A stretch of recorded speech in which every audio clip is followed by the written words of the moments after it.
தமிழ்நாட்டில் பாஜக அவ்வளவு தூரம் வளர்ந்திருக்கு அப்படின்னா அது வந்து அண்ணாமலையால் தானே. அப்படி இருக்கும்போது எப்படி மோடியும் அமித்ஷாவும் வந்து அண்ணாமலையை தூக்கிட்டு வேற ஒருத்தர் அங்கே ரீப்ளேஸ் பண்ணுவாங்க? அதிமுகவோட கூட்டணி சேர்ந்தா நல்லது அப்படின்னு அவங்க நினைக்கிறாங்க வச்சுக்கோங்க. அது வலிமையாக இருக்கோ, வலிமையாக பண்ணுறாங்க, இல்லை பலவீனமாக இருக்கோ, அதை இன்னும் கொஞ்ச நாள் போக போய் எப்படின்னு தெரியும்.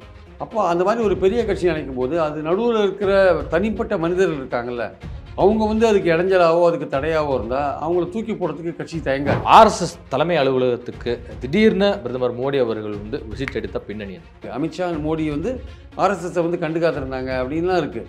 பட் அதெல்லாம் ஒரு பக்கம் இருந்தால் கூட அமித்ஷாவும் இது மோடியும் ஆர்எஸ்எஸும் வேற கிடையாது. ரெண்டு பேரும் ஒரு கொடியில் இரு மலர்கள் தான்.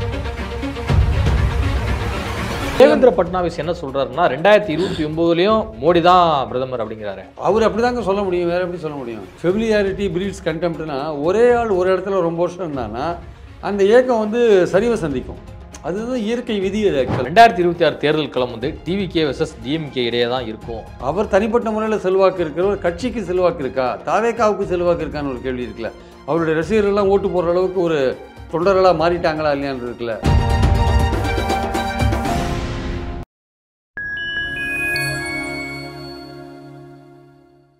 ஃபைன் டைம் மீடியா நேயர்களுக்கு வணக்கம். நான் உங்கள் குகன். நம்ம சிறப்பு நிகழ்ச்சிகள் நம்மோடு இணைந்திருக்கிறார் மதிப்பிற்குரிய மூத்த பத்திரிகையாளர் திரு பிரியன் அவர்கள். வணக்கம் சார். வணக்கம் சார். எப்படி இருக்கீங்க? நல்லா இருக்கும் சார்.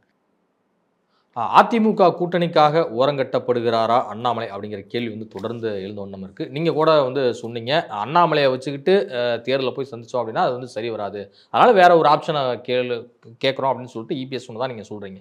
ஆனால் அதே வேளையில் தமிழ்நாட்டில் பாஜக அவ்வளோ தூரம் வளர்ந்துருக்கு அப்படின்னா அது வந்து அண்ணாமலையால் தானே. அப்படி இருக்கும்போது எப்படி மோடியும் அமித்ஷாவும் வந்து அண்ணாமலையை தூக்கிட்டு வேற ஒருத்தர் அங்கே ரீப்ளேஸ் பண்ணுவாங்க? இங்கே ஒரு அரசியல் கட்சி, ஒரு பெரிய அரசியல் கட்சி தன்னுடைய அடுத்த கட்ட ஒரு மூவ்மெண்ட்டு அரசியல் ரீதியான ஒரு செயல்பாடுகளை வகுக்கும் பொழுது அந்த கட்சிக்கு எது நல்லதோ அதை பார்ப்பாங்க. அதிமுகவோட கூட்டணி சேர்ந்தால் நல்லது அப்படின்னு அவங்க நினைக்கிறாங்க வச்சுக்கோங்க. அது வலிமையாக இருக்கோ, வலிமையாக பண்ணுறாங்க, இல்லை பலவீனமாக இருக்கோ, அதை இன்னும் கொஞ்ச நாள் போக போய் எப்படின்னு தெரியும். அப்போ அந்த மாதிரி ஒரு பெரிய கட்சி நினைக்கும் போது அது நடுவில் இருக்கிற தனிப்பட்ட மனிதர்கள் இருக்காங்கல்ல, அவங்க வந்து அதுக்கு இடைஞ்சலாவோ அதுக்கு தடையாவோ இருந்தால் அவங்கள தூக்கி போடுறதுக்கு கட்சி தயங்காது. கட்சி தான் முக்கியமே தவிர ஆள் முக்கியம் கிடையாது. அண்ணாமலையே என்ன சொல்கிறாரு, தமிழ்நாட்டில் வந்து கட்சியை வளர்க்கணும், அதுதான் என் நோக்கம், கட்சி தான் முக்கியம் தான் சொல்கிறார். அவர் முக்கியம் கிடையாது ஆக்சுவலாக. ஸோ அதனால் அவர் அதுக்கு இடைஞ்சலாக இருக்கார் அப்படின்னா அவரை ஓரம் கட்டிட்டு கட்சி வந்து பாஜக அதிமுகவோட கூட்டணி அமைக்கிறதுல வந்து அமைக்கும். அந்த கட்சி வந்து தனிப்பட்ட நபருக்காகலாம் தன்னுடைய செயல்பாடுகளை வந்து நிறுத்தி வைக்காது. ஆனால் அதே சமயம் அந்த தனிப்பட்ட மனிதர் ஓரளவுக்கு பாஜகவை தமிழ்நாட்டில் வளர்த்துருக்காரு அப்படின்ற போது அவருக்கு ஒரு உரிய கௌரவத்தோட ஒரு ரீப்ளேஸ்மெண்ட் கொடுப்பாங்க. அவர் வந்து ரொம்ப நீங்கள் நல்லா பண்ணியிருக்கீங்க, பட் இந்த சூழலில் கொஞ்சம் உங்களை நாங்கள் வேறு ஒரு இடத்துல ஷூட் பண்ணுறோம், நீங்கள் அங்கே போய் ஒர்க் பண்ணுங்கள், இது கொஞ்சம் இந்த கூட்டணி இந்த தேர்தலில் இந்த கூட்டணியோட நம்ம இப்படி போய் பார்க்கலான்னு அவங்க இவரை கன்வின்ஸ் பண்ணுவாங்க. அப்படி தான் கன்வின்ஸ் பண்ணுறதா தான் கூப்பிட்டாங்க அவர் ஆக்சுவலாக. இவர் என்ன பண்ணார், அதிமுக கூட்டணியே வேண்டாம், அப்படியே கூட்டணி வந்தாலும் எடப்பாடியை சிஎம்மாக வைக்கக்கூடாதுன்ற மாதிரியான டேட்டாலாம் கொடுத்துட்டு வந்திருக்காரு. இவரை தூக்குறதுக்கு எடப்பாடி பிளான் போட்டால் எடப்பாடியோட கூட்டணியே வேண்டான்னு சொல்கிறதுக்கு பாஜகவை தயார் பண்ணணுன்ற அளவுக்கு எப்படி பார்லிமெண்ட் எலெக்ஷனுக்கு முன்னாடி ஹைகமாண்டில் கன்வின்ஸ் பண்ணாரோ அந்த மாதிரி ஒரு நிலைமையை மறுபடியும் சில டேட்டா ஜாதிகளில் வச்சு சில டேட்டா, அந்த டேட்டா பழைய தேர்தல், புது தேர்தல், ஈரோடு தேர்தல், அந்த தேர்தல் ஏதோ ஒரு டேட்டா வச்சு கொண்டு போய் ஏதோ கொடுத்துருக்காரு. ஆனால் அவங்க என்ன நினைக்கிறாங்க, இந்த ஒவ்வொரு தேர்தலுக்கும் வந்து ஒவ்வொரு மாதிரியான சூழல் நிலவுது. இந்த தேர்தலில் திமுகவுக்கு ஒரு ஆன்டி இன்குமென்சி கண்டிப்பாக இருக்கும். அந்த ஆன்டி இன்குமென்சியை கேஷ் பண்ணுறதுன்னா வாக்கு வங்கியை மாற்றணும்னா பலமான அணி தேவை. அதிமுக, பாஜக, பாமக, தேமுதிகன்றது ஒரு நிச்சயமாக ஒரு பலமான அணியாக இருக்கும். ஆனால் அந்த இது வந்து அதில் தான் அவங்க ஒர்க் பண்ணுறாங்க ஆக்சுவலாக. ஸோ அதில் போகும்போது இந்த இவர் அண்ணாமலை கட்சியை வளர்த்துருக்காரா இல்லையா அந்த விஷயங்கள்லாம் வந்து ஒரு அங்கீகாரம் கொடுக்கப்பட்டால் கூட இந்த அடுத்த மூமெண்ட்டுக்கு அது தடையாக இருக்கும்போது அவர் ஓரங்கட்டுறது வந்து ஒரு கட்சி வந்து தனிநபரை வந்து பலியிடுறதுக்கு தயங்காது கட்சியோட அடுத்த கட்டம் போகும்போது. ஆனால் ஒரு உரிய கௌரவத்தோடு அதை செய்வாங்க, அவ்வளோதான். ஆர்எஸ்எஸ் தலைமை அலுவலகத்துக்கு திடீர்னு பிரதமர் மோடி அவர்கள் வந்து விசிட் எடுத்த பின்னணி என்ன? இல்லை, ஆர்எஸ்எஸ்க்கு வந்து இது நூற்றாண்டு விழா சார். இது 1925 ஆரம்பிக்கப்பட்ட ஆர்எஸ்எஸ் நாக்பூரில் இது வந்து நூற்றாண்டு விழா. ரெண்டாவது வந்து மோடி வந்து கடந்த 11 வருஷமாக ஆட்சிக்கு வந்த பிறகு நாக்பூருக்கே போகல, ஆர்எஸ்எஸ் ஹெட் குவார்ட்டர்ஸ்க்கே போகல. அவர் இப்போ தான் ஆர்எஸ்எஸ் ஹெட் குவார்ட்டர்ஸ்க்கே போகிறார். நூற்றாண்டு விழா முன்னிட்டு தான் போகிறார் அவர் ஆக்சுவலாக. அது அவர் போகிறதுனாலேயே வந்து ஆர்எஸ்எஸ்க்கும் மோடிக்கும் வந்து ஒரு பிரச்சனை ஓடிட்டுருக்கு. ஆர்எஸ்எஸ் வந்து ஆர்எஸ்எஸ் சொல்கிறதுலாம் அவங்க கேட்கல அப்படின்ற மாதிரியான விஷயங்கள்லாம் இருக்குது. அமித்ஷா மோடி வந்து ஆர்எஸ்எஸை வந்து கண்டுக்காத்திருந்தாங்க அப்படின்லாம் இருக்குது. பட் அதெல்லாம் ஒரு பக்கம் இருந்தால் கூட அமித்ஷாவும் இது மோடியும் ஆர்எஸ்எஸும் வேற கிடையாது. ரெண்டு பேரும் ஒரு கொடியில் இரு மலர்கள் தான். அதனால் வந்து அவர் ஆட்சியில் இருந்ததுனால வந்து ஆர்எஸ்எஸோட அந்த லட்சியங்களை வந்து மோடி விட்டு கொடுக்கலையே. அது ஆர்டிக்கல் 370 இதாக எடுக்கிறதாகட்டும், அல்லது ராமர் கோவில் கட்டுற விஷயங்களாகட்டும், இப்போ அடுத்தது காமன் சிவில் கோடு கொண்டதாகட்டும், ஆர்எஸ்எஸ் என்ன லட்சியங்களுக்காக வேலை செஞ்சதோ அதே லட்சியங்களை அரசாங்கத்திலிருந்து அது ஒரு நிறைவேற்றுறாரு இல்லையா மோடி. அவருக்கு என்னென்னா ஒரு தனிப்பட்ட முறையில் மோடின்ற மனிதர் வந்து எமர்ஜ் ஆகிட்டார், ஒரு தலைவராக எமர்ஜ் ஆகிட்டார். அதுதான் வந்து நடுவில் சொன்னார். என்ன சொன்னார் இந்த எலெக்ஷனுக்கு முன்னாடி, 24 எலெக்ஷன் முன்னாடி, ஆர்எஸ்எஸ் நாங்களும் வந்து ஈக்குவலாக எங்களுக்கு வந்து ஆர்எஸ்எஸோட தயவு தேவையாக இருந்தது பாஜகவுக்கு. இப்போ நாங்கள் வந்து ஆர்எஸ்எஸோட அதிகமாக நாங்கள் வளர்ந்துட்டோம், நாங்கள் இனிமேல் சுயமாகவே நாங்கள் வளர்ந்து போனாங்க, எங்களுக்கு ஆர்எஸ்எஸோட தயவு தேவையில்லைன்னாரு. அப்படியா சங்கதி அப்படின்னு என்ன பண்ணிட்டாங்க ஆர்எஸ்எஸில், சரி வைக்கிறேன் உனக்கு வேட்டுன்ட்டு என்ன பண்ணிட்டானுங்க, உத்தரப்பிரதேஷ்லையும் மகாராஷ்டிராலையும் பார்லிமெண்ட் எலெக்ஷனில் காலவாரி விட்டானுங்க. காலவாரி விட்டதில் என்ன ஆச்சுன்னா அங்கே எண்ணிக்கை குறைஞ்சி போய் 303 240 ஆகிடுச்சு, மெஜாரிட்டியாக கிடைக்கல. இது ஆர்எஸ்எஸ் செஞ்ச வேலை. அப்புறம் இவங்க ஐயோ அப்படின்னு சொல்லிட்டு போயிட்டு ஆர்எஸ்எஸை போயிட்டு வேண்டிட்டாங்க எல்லாருமே போயிட்டு. மோடி போனாரா இல்லையா தெரியாது, மற்ற தலைவரெல்லாம் போயிட்டு அங்கே இருக்கிற மாநில தலைவரெல்லாம் ஆர்எஸ்எஸை போயிட்டு எப்படியாவது நீங்கள் அடுத்த எலெக்ஷனில் வின் பண்ணி கொடுக்கணும், சட்டமன்ற எலெக்ஷனில் மகாராஷ்டிராவில் வருது, ஹரியானாவில் வருது, டெல்லியில் வருது, அதனால் நீங்கள் வின் பண்ணி கொடுக்கணுன்னா ஆர்எஸ்எஸ் மறுபடியும் வந்து நடுவில் வந்து அந்த இந்திரேஷ் குமார்னு ஒரு ஆர்எஸ்எஸ் தலைவர், அவர் என்ன சொன்னார், தோற்ற உடனே 240 இடங்கள் வந்த உடனே இந்த அரகண்ட்னால தான் ஒரு அந்த அரகன்சி, இந்த பாஜக தலைமையிட்ட இருக்கிற அரகன்சினால தான் நமக்கு இடங்களே குறைஞ்சதுன்ட்டார். அவ்வளோ தாக்கிட்டார். அது மட்டும் இல்லை, நடுவில் மோடி ஒரு விஷயம் சொன்னார். என்னென்னா, நான் வந்து நேரடியாக கடவுள் மூலமாக படைக்கப்பட்டேன், நான் வந்து தாய் தந்தை மற்றவங்க மாதிரி நான் பிறக்கலை, நான் வித்தியாசமாக வந்தேன்னு சொன்னார்ல பரமாத்மா. ஆமாம், நான் பயாலஜிக்கலாக பிறக்கலை, நேரடியாக வானத்தில் கீழே குதிச்சேன்னு சொன்னார் பார்த்தீங்களா. அதுக்கு இந்த ஆர்எஸ்எஸ் தலைவர் மோகன் பகவத் கிண்டல் பண்ணார். அதை அவர் கடவுளா இல்லையான்றதை மக்கள் தான் தீர்மானிக்கணும், இது மாதிரிலாம் பேசுறது கொஞ்சம் அபத்தமாக இருக்குன்ற மாதிரி மோகன் பகவத் பேசிட்டார் ஆக்சுவலாக. ஸோ இது மாதிரியான பிரச்சனைகள் ஓடிக்கொண்டு இருந்தபோது தான் 240 இடங்கள் வாங்கி அது ஒரு பெரிய அடியாக போயிடுது பாஜகவுக்கு. என்னடா அது, நம்ம 400 இடங்களுக்கு பிளான் பண்ணியிருந்தோம், நம்ம கட்சியில் 240 வந்து நின்றுட்டோம், கூட்டணி கட்சியோட தயவோடு ஆட்சி நடத்த வேண்டிய கட்டாயத்துக்கு தள்ளப்பட்டாங்கல்ல. ஸோ அதனால தான் அந்த சமயத்தில் தான் மறுபடியும் போயிட்டு இந்த எல்லோரும் இவங்கெல்லாம் அந்த மாநில தலைவர்கள்லாம் போயிட்டு ஆர்எஸ்எஸ் கிட்ட ரிக்வஸ்ட் பண்ணி தயவுசெய்து இந்த வாட்டி ஒர்க் பண்ணுங்கன்னு உடனே மகாராஷ்டிரா வந்து நாக்பூர் மகாராஷ்டிராவில் தான் நாக்பூர் இருக்குது. மகாராஷ்டிராவில் வந்து திருப்பி கட்சி தோற்றுது வச்சுக்கோங்க, அது ஆர்எஸ்எஸ் ஹெட் குவார்ட்டர்ஸ்லேயே கட்சி தோற்றுதுன்னு அசிங்கமாக இருக்கும்ல. அதனால் அங்கே தேவேந்திர ஃபட்னாவிஸ், நிதிஷ் கட்கரிலாம் வந்து ஆர்எஸ்எஸ்க்கு வேண்டியவங்க. அவங்க வந்து அவங்கக்கிட்ட சொல்லி எப்படி ஒர்க் பண்ணுங்கன்னு சொல்லி அப்புறம் அவங்க மகாராஷ்டிராவில் வந்து கீழ் லெவலில் ஆர்எஸ்எஸ் வீட்டுக்கு வீடு போய் ஒர்க் பண்ணி தான் அவங்க வின் பண்ணாங்க. மகாராஷ்டிராவில் வின் பண்ணாங்க, பார்லிமெண்ட் எலெக்ஷனுக்கு அப்புறம் அந்த தேர்தல் வின் பண்ணாங்க. அதே மாதிரி ஹரியானாலையும் பண்ணாங்க, வின் பண்ணி கொடுத்தாங்க. அதே மாதிரி டெல்லியிலையும் வின் பண்ணி கொடுத்தாங்க. ஆனால் நீங்கள் நல்லா பார்க்கலாம், கர்நாடகாவில் எலெக்ஷன் நடந்தபோது எத்தனை தடவை ரோட் ஷோ நடத்தினார் பிரைம் மினிஸ்டர்.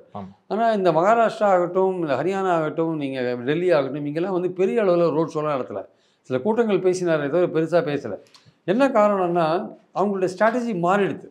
பாஜகவோட ஸ்ட்ராட்டஜி மோடியை காமிச்சு தான் ஓட்டு வாங்குன்ற ஸ்ட்ராட்டஜி மாறி இருக்குது. இப்போ ஆக்சுவலாக மோடி இருக்கிறது ஓகே, அவர் ஒரு தலைவராக இருக்கார் ஓகே. ஆனால் இவங்க என்ன பண்ணுறாங்க, கீழே வீட்டுக்கு வீடு போய் ஸ்ட்ராட்டஜி ஓட்டு வாங்குறது, சாதிகளை ஒருங்கிணைக்கிறது, ஓட்டு வாங்குறது, இந்துத்துவ பிரச்சாரத்தை மேலும் வலுப்படுத்துறது, மைனாரிட்டிக்கு எதிரான பிரச்சாரத்தை வலுப்படுத்துறது, ஏரியா பை ஏரியா கவனிக்கிறது, தேர்தல் வாக்குறுதிகள் மூலமாக மக்களை கவர்றது. இப்போ 2500 ரூபா கொடுக்கலன்னு மகாராஷ்டிரா சொன்னாங்கல்ல. ஸோ ஒரு தலைவரை ப்ரொஜெக்ட் பண்ணி ஓட்டு வாங்குறதுன்றது போய் ஒரு மைக்ரோ லெவலில் ஆர்எஸ்எஸ் மூலமாக வேலை செய்கிறது இருக்குல்ல, வீட்டுக்கு வீடு போய் வேலை செய்கிறது, இந்துத்துவ பிரச்சாரத்தை கையில் எடுக்கிறது, அந்த மாதிரி கொஞ்சம் ஸ்ட்ராட்டஜி ஜாதிகளை வந்து ஒருங்கிணைக்கிறது. இப்போ ஹரியானாவில் வந்து ஜாட் வந்து காங்கிரஸுக்கு ஆதரிக்கிறான்னு வச்சுக்கோங்க, ஜாட்டு தவிர மற்ற ஓபிசி இருப்பான்ல அவனை ஒருங்கிணைக்கிறது. யூபியில் வந்து அகிலேஷ் யாதவ் வந்து யாதவர்கள் மட்டுமே ஆதரிப்பாங்க, அங்கே 48% ஓபிசி இருக்காங்க, அதில் 17% தான் யாதவ் இருக்காங்க.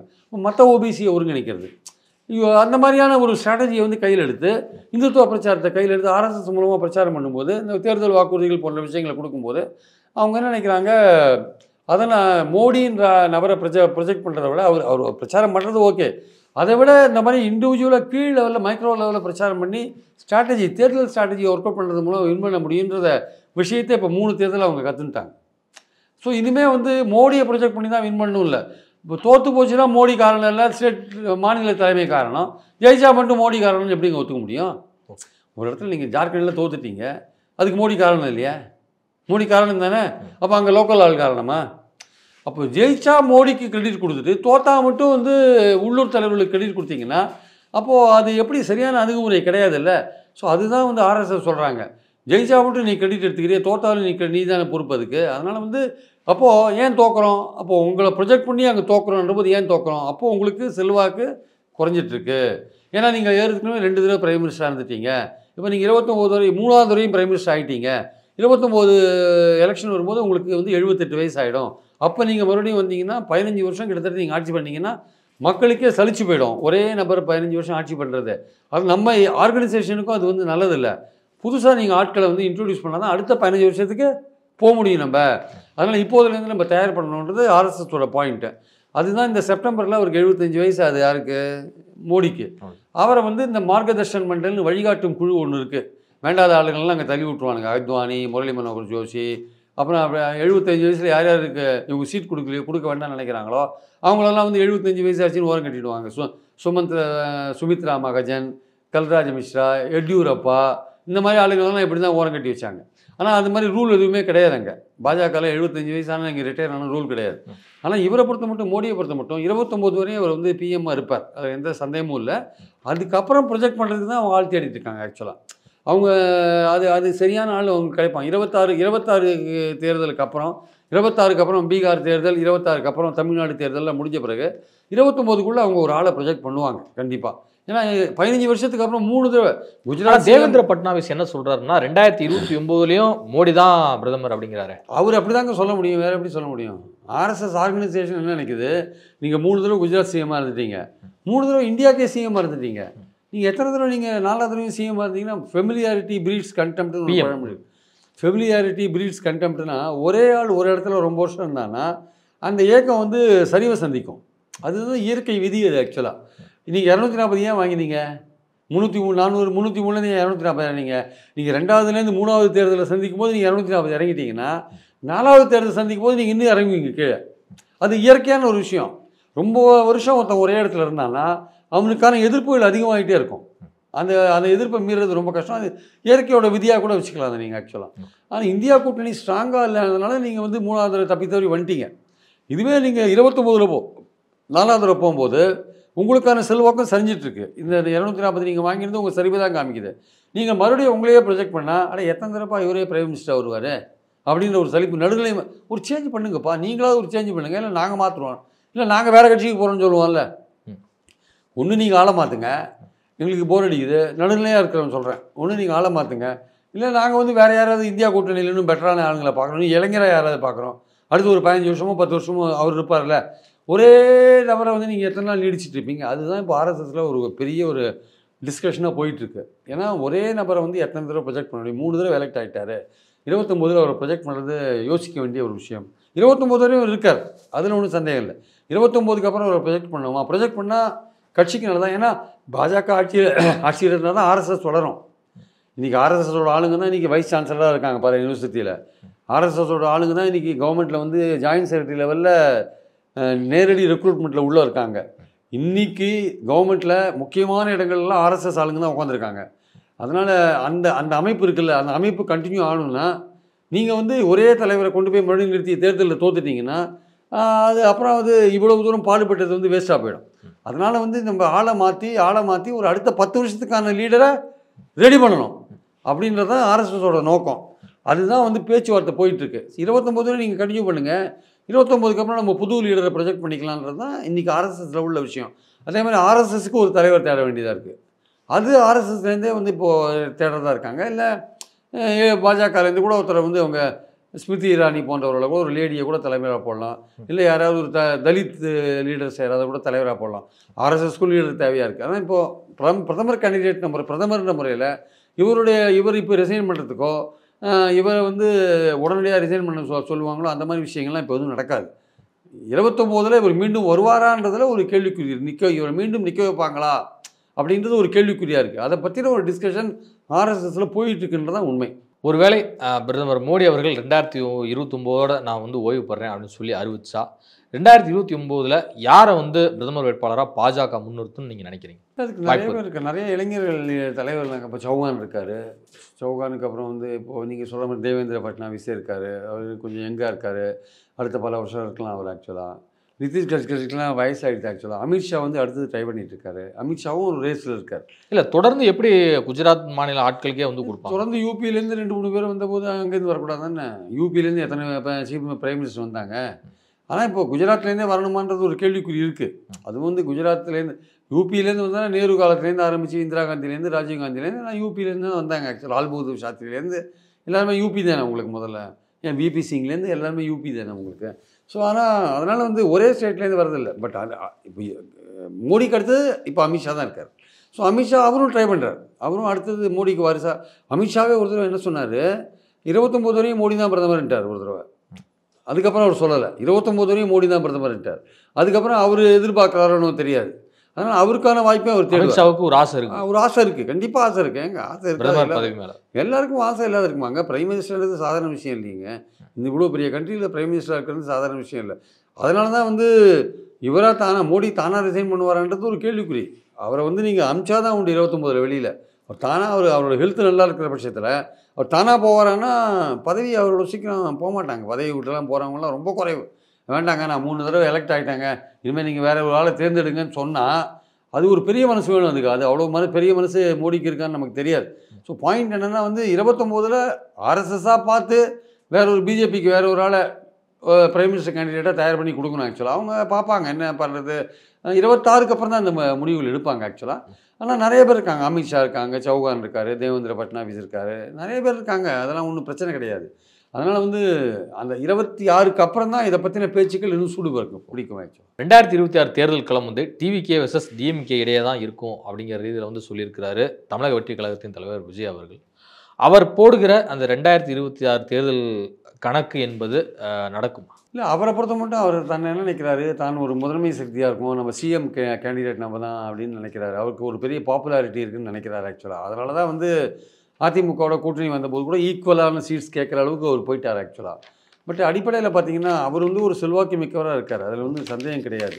ஆனால் அவர்கிட்ட எனக்கும் திமுகவுக்கும் போட்டி அப்படின்னு இப்போது அவருடைய செல்வாக்கு என்னன்னு தெரியாத போது அவர் தனிப்பட்ட முறையில் செல்வாக்கு இருக்கிற ஒரு கட்சிக்கு செல்வாக்கு இருக்கா, தாவேக்காவுக்கு செல்வாக்கு இருக்கான்னு ஒரு கேள்வி இருக்குல்ல. அவருடைய ரசிகர்கள்லாம் ஓட்டு போடுற அளவுக்கு ஒரு தொண்டர்களாக மாறிட்டாங்களா இல்லையான்னு இருக்குல்ல. அது மாதிரி நடுநிலையாளர்கள்லாம் வந்து அவருக்கு ஓட்டு போடுவாங்கன்னா அவருக்கு 2 வாய்ப்பு இருக்குது. ஒன்று வந்து ஆன்டி டிஎம்கே ரோலை ஸ்ட்ராங்காக எடுக்கிறாருல்ல, மன்னராட்சின்னு சொல்கிறாரு, ரொம்ப கடுமையான விமர்சனத்தை வைக்கிறாருல்ல திமுக மேலே. அதன் மூலமாக அதிமுகவுக்கு போகிற திமுக எதிர்ப்பு வாக்குகளை வாங்குறாரு. அதே மாதிரி மோடியை எதிர்க்கிறது மூலமாக, பாஜக எதிர்ப்பதன் மூலமாக எனர்ஜி மோடிஜி, தமிழ்நாடுனா உங்களுக்கு அலர்ஜிஜி அப்படின்லாம் பேசுகிறாருல. அதன் மூலமாக இன்னும் கொஞ்சம் பாஜக எதிர்ப்பை கடுமையாக்கி திமுகவுக்கு போகிற பாஜக எதிர்ப்பு ஓட்டை வாங்குறதுக்கான முயற்சியில் இறங்குவார். ஸோ அப்படி வாங்கும்போது ஏற்கனவே இவருடைய ஓட்டு கொஞ்சம் சீமான் பக்கம் போயிருக்கு, அது இவருக்கு திரும்பி வரதுக்கான வாய்ப்பு இருக்குது. ஸோ இந்த மாதிரி ஓட் பேங்க் அவருக்கு வரதுனால அவர் என்ன நினைக்கிறாரு, அதிமுகவோட அதிகமான ஓட்டு நமக்கு வரும், ஸோ நம்ம தான் வந்து திமுகவுக்கு நேர் போட்டியாக இருப்போம்னு அவர் நினைக்கிறார் ஆக்சுவலாக. பட் அது வந்து ஒரு நினைப்பு தான். அது வந்து இதெல்லாம் வந்து ஒரு யூகம் தானே தவிர எக்ஸாக்டாக தேர்தல் எப்படிப்பட்ட ஒரு முடிவுகளை கொண்டு வரணும் நமக்கு தெரியாது. அவர் நம்பிக்கை என்னென்னா இந்த மாதிரியான வாய்ப்பு இருக்கிறதுனால தான் தான் வந்து திமுகவுக்கு போட்டியாக இருக்கும். அது தவிர நடுநிலையாளர்கள்னு ஒரு 10% இருப்பாங்க நடுநிலையாளர்கள்னு. அவங்க எந்த கட்சிக்கும் இருக்க மாட்டாங்க. அந்த சூழலுக்கு ஏற்ப ஒவ்வொரு கட்சிக்கும் போடுவாங்க வச்சுக்கோங்க. அவங்க வந்து சரி பல கட்சிகளை பார்த்துட்டோம், நம்ம விஜய் புதுசாக வந்திருக்காரு, அவருக்கு கொஞ்சம் ஓட்டு போடலாமே, ஓட்டு போட்டு பார்க்கலாமே அப்படின்னு நினைக்கிறவங்களும் இருப்பாங்க. அந்த மாதிரி ஆட்கள் ஓட்டும் விஜய்க்கு கிடைக்கும். ஸோ இந்த மாதிரி சூழல் காரணமாக விஜய் என்ன நினைக்கிறாரு, தான் தான் வந்து திமுகவுக்கு எதிராக ஃபைட் பண்ணக்கூடிய லீடராக இருப்போம்னு அவர் நினைக்கிறார்.